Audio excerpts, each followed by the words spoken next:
There were 28 flights out of Kabul airport in the last 24 hours, which included the remaining coalition departures. As of today, more than 122,000, including 5,400 Americans, have been evacuated from Afghanistan. U.S. military troops have shown tremendous bravery and compassion as they put themselves in harm's way to evacuate as many American citizens and Afghans as possible during this operation. That work by U.S. service members continues across the globe at a number of intermediate staging bases and DoD installations. In CENTCOM, more than 27,000 passengers await follow-on movement from 6 active locations. In EUCOM, 3 active locations currently have more than 22,000 passengers, and today 17 flights will transport about 3,700 passengers to both Dulles International Airport with approximately 11 flights and Philadelphia International Airport with 6 flights. In NORTHCOM, there are nearly 13,000 passengers that remain at 5 different U.S. installations. These numbers are a snapshot in time, and movement of personnel is very fluid. We do not expect these passenger totals to match the total number of evacuees from Afghanistan, nor will they match the total Afghans arriving to the United States. The mission of the evacuation operation was to help as many people as possible leave Afghanistan.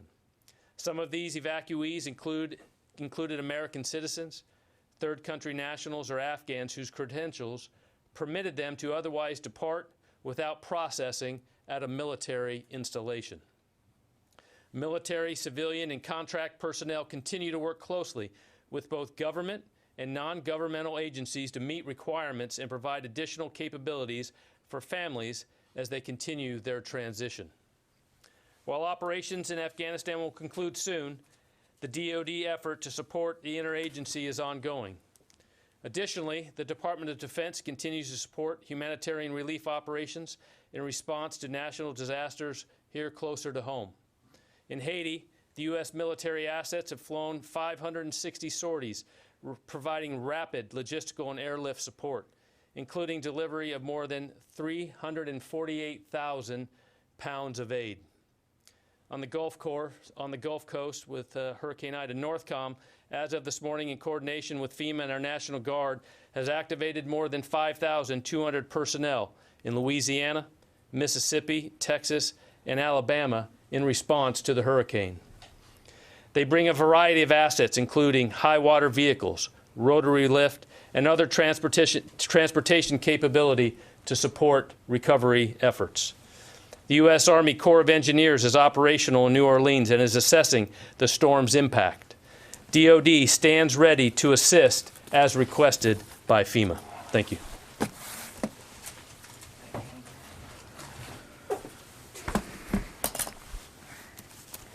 Okay, I don't have anything to add, so we'll go to questions. Lita.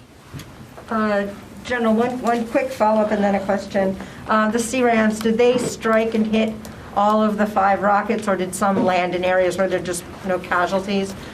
We assess the reporting from last night's rocket attack. We assessed that 5 rockets were in the air and went.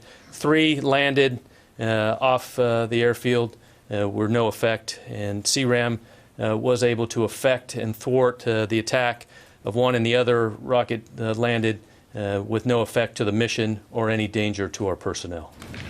And then secondly, on evacuees, does the U.S. and the U.S. military assess that the number of Americans still in the country are only the ones that no longer want to leave, or the ones who want to leave, are they largely out now? And it's our understanding that the evacuation of Afghans is largely complete also. So are you now solely concentrating on just getting U.S. troops out and equipment? So just go back, total, 122,000 were evacuated, approximately 5,400 Americans.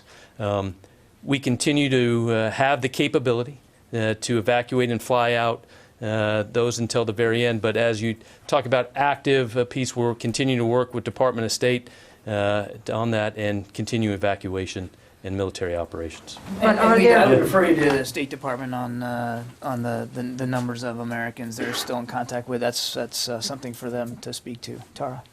Could you both speak to the continuing rocket threat to the final planes that are leaving and the role that the CRAM is playing? Will the CRAM be left behind, or since it's so vital to protecting the planes as they're leaving, what will happen to the CRAM after it goes? We certainly assess, as the general said, that there's still an active threat in various ways that we have to be prepared for. And what I will tell you, without getting into the specific systems and their availability, which I think you can understand why we wouldn't, we continue to have and will maintain the capability to protect ourselves and defend ourselves as we continue to complete the retrograde. And I think that's probably the best place to put it. Just one follow-up, please, if you may. A number of us have gotten reports from either American citizens or vulnerable Afghans that are still on the ground and can't get through the gates anymore. They've been getting notices that the evacuation is over. What happens next for those that are left behind? Will there be any sort of military operation to help get them out of the country? I think you heard Secretary Blinken talk about this, that for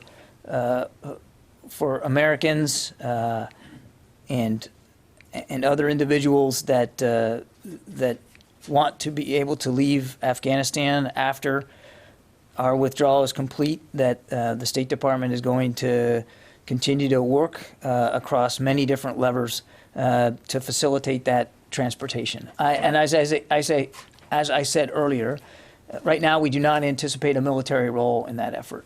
Jen? John, General Taylor, you just said that one rocket landed with no effect to the mission. You mean it landed inside the airport perimeter, but it did not affect the mission? It landed inside the perimeter and had no effect whatsoever. And these ISIS-K fighters or planners that you have targeted with drone strikes in the last few days, are any of them, were they released from the Bagram prison or from Pulicharki prison? Were they known combatants who were inside those prisons? I don't think we have that information. And lastly, if 5,800 Americans were left in Afghanistan when you pulled out of Bagram at the end of July, why did the U.S. military not begin evacuations of Americans before pulling out of the country? Jen, we've talked about this quite some time ago. I'm happy to revisit it.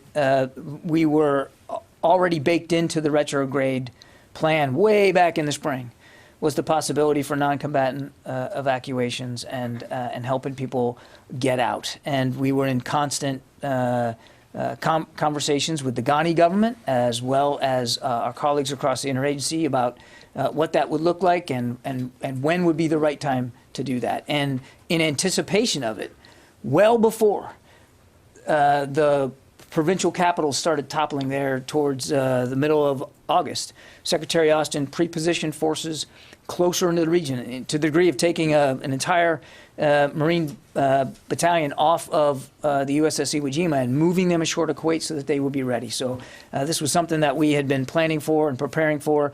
The timing of these things is always very delicate, as you might imagine. But you were essentially stopped by the State Department from beginning those evacuations. I wouldn't say that, and I don't think it's important right now to get into internal deliberations.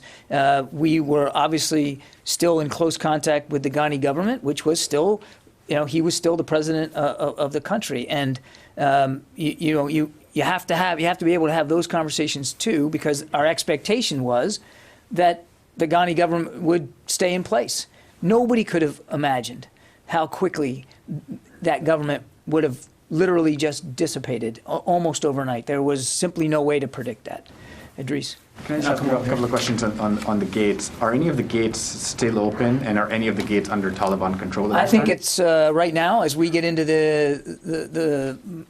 this has always been a dangerous operation, but we're in a particularly dangerous time right now, Idris. I think you can understand that we're not going to be detailing the status of any particular gate right now. As the general said, we still have the ability and the capability to conduct evacuation operations even while we are completing and working to complete the retrograde of U.S. forces. Quick follow-up. You've now had two incidents, one on Thursday and one on Sunday, where there may have been civilian casualties or reports of it. Beyond investigating it, do you have any indications that those reports may be accurate? We are not in a position to dispute it right now, Idris. And as the general said, we're assessing and we're investigating. Look, make no mistake, no military on the face of the earth works harder to avoid civilian casualties than the United States military. And nobody wants to see innocent life taken. We take it very, very seriously. And when we know that we have caused innocent life to be lost in the conduct of our operations, we're transparent about it. We're investigating this. I'm not going to get ahead of it. But if we have, verifiable information that we did in fact take innocent life here, then we'll be transparent about that too. Nobody wants to see that happen. But you know what else we didn't want to see happen?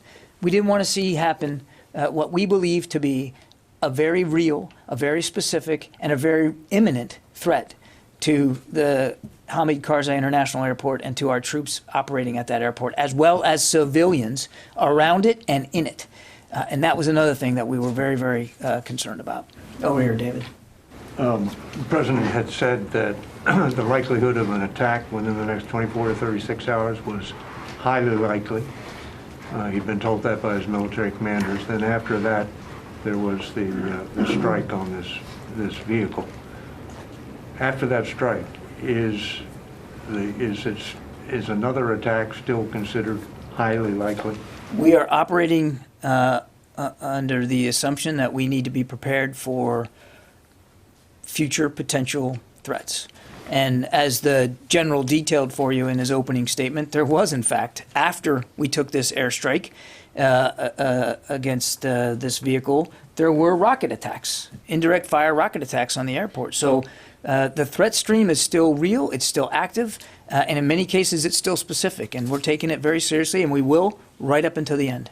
You didn't specifically answer the question about whether the Taliban, you said you weren't going to talk about who was at what gate, but are the Taliban on the airport? Not to my knowledge, they are. No. Yeah. Thank you. I have a few today, sorry. You mentioned 122,000 have been evacuated. How many of those are SIVs and their families? I don't have a good breakdown of how many in the 122,000 are SIVs and their families. That's really a better question for the State Department.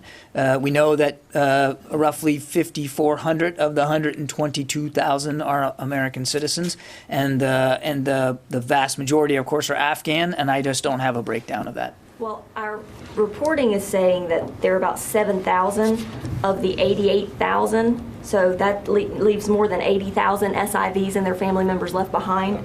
Does the Pentagon see that as a success, leaving 80,000 people, SIVs, who worked alongside our troops behind? Carla, I can't verify that number, the math you just gave me, and I can't tell you what the breakdown is right now between the more than 112,000, maybe more, Afghans that we were able to evacuate in the course of less than a couple of weeks. I can't give you the breakdown right now. I honestly can't.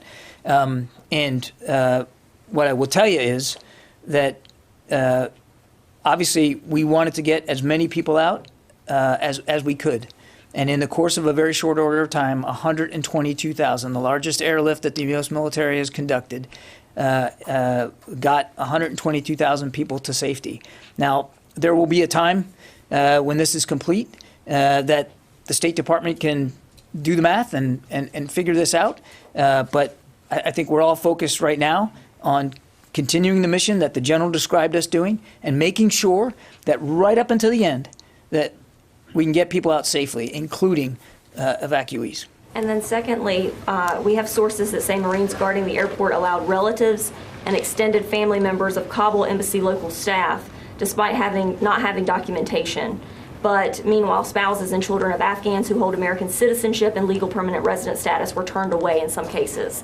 Have you heard this as well, and can you confirm this? I have not heard those reports, and I cannot verify them. I will tell you that without speaking to these reports, the Marines and the soldiers that have, for the last couple of weeks, been helping consular officers man these gates and help process people in did heroic work.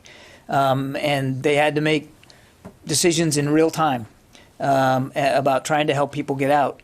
And the numbers speak for themselves. 122,000 plus that is significant. And a lot of lives were saved, and a lot of lives are now in a better place, and they're going to have opportunities they couldn't have had before, thanks to the work that these troops did in concert with their State Department colleagues at these very dangerous gates. And one more, if I may, not on Afghanistan. Beijing has come out with a new South China Sea policy, which forces people to self-identify while approaching their self-claimed maritime territories. This policy reportedly goes into effect on Wednesday. Does DoD plan on following that policy? I haven't seen this report, Carla, so I'm not going to take it from the podium right now. What I will do is take the question back, and we'll try to get you a better answer. But you're hitting me up with a statement from the Chinese that I have not seen, and I'm not going to speculate at this time. Nazira. Thank you, John. There is a question that many of Afghans want me to ask you. They said, why President Biden not warning the Taliban that if any of a U.S. citizen or Afghan allies are hurt or killed after our departure from Afghanistan, their leadership will be targeted, just like ISIS was targeted recently? Nazir, thanks for the question. I think the president has been very clear that what our expectations are once this retrograde is complete with respect to the safety and security of American citizens. I mean, I think we've been very clear about that. And as you heard Secretary Blinken say, we're going to continue to pursue a variety of means to help those Americans who want to get out after we are gone, get out. Yeah, Tom. You talked about flights heading to Dulles and Philly. Can you give us a sense of how many people are on those flights and the breakdown of Afghans in the U.S.? I can't give you the, by manifest, so what we think is of today's 17 flights, 3,700, the